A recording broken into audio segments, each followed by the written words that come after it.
Hello beautiful people of the world, welcome to my channel. My name is Shea. I have my newborn here with me. It's the only way I can film, so just having a little nap on mama today. Don't worry, she's good, she can breathe. Let's move on.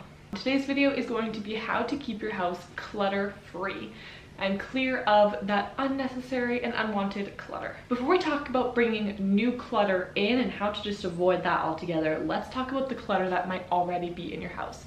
If there are some items in your house that you are wanting to declutter or you're not too sure what's clutter, what's not, think about an item.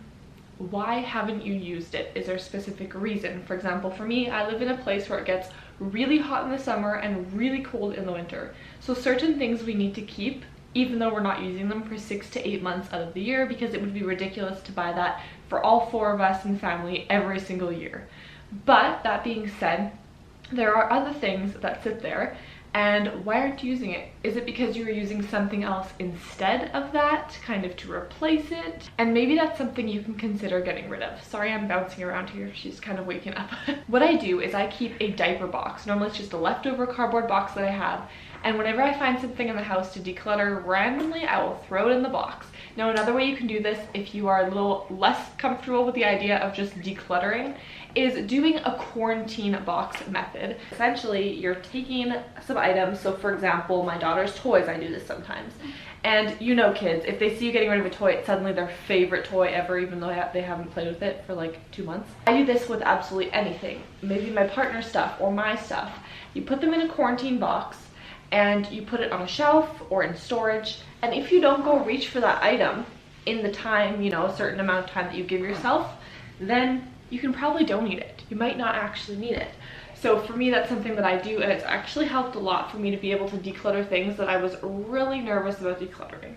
Something that helps me keep my house clutter-free is that everything has a spot and a place to go. This way, if I have something and I don't have a spot for it, then maybe I need to downsize a little bit. Just because you have an empty shelf or an empty spot in your house does not mean you have to fill it. This is something that was so hard for me to learn. I had these organizational boxes, and when I finally decluttered enough that it was empty, I was thinking, oh my gosh, now I need to find something to put in it. And that was not really a great way of thinking, because then I would just get more clutter, bring it into the house. So keeping things that are purposeful, meaningful to you, that you use, that are useful, those are great ways to do it, but make sure they all have a spot. And if something is empty, there's an empty spot, awesome. Don't worry about filling it if you don't have to. That's a good thing. When it comes to decluttering, I am doing a continuous evaluation every single day. When I go through my kitchen cupboard and I just open it to grab a cup, I'm scanning. Is there anything here I'm not using and can get rid of? And this is just something that I've taught my brain to start doing and myself, and now I do it everywhere I go, all day long, and this helps me to constantly make sure my house is clutter-free. The next way that I make sure to keep my house as clutter-free as possible is the one in, one out method. I'm sure you've heard of this before, but if not, it's pretty straightforward. If you're bringing an item in, you have to get rid of an item.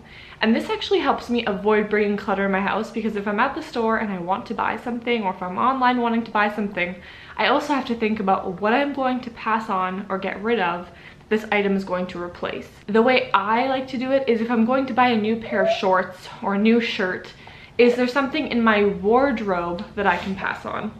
That way I don't have certain clutter and extra things accumulating in one space of my house where the other spaces might be really empty. Guilt of keeping unused gifts. It's the thought that counts, and that's where the saying comes in perfectly. If you're not using the item, it's silly to keep it in storage or on a shelf and just pass it on to someone that can actually use it instead. I know the guilt, it gets to you so much. I do feel bad, especially when it's family and friends that give it to you. Sometimes I offer it back to that person and see if they would like it, and if not, I double check they're okay with me passing it on. There's no use keeping something that you're not going to use. Last is the financial guilt. The money is already spent, so keeping it in storage or on a shelf just because you have the financial guilt is not going to bring the money back. The money is already spent on the item.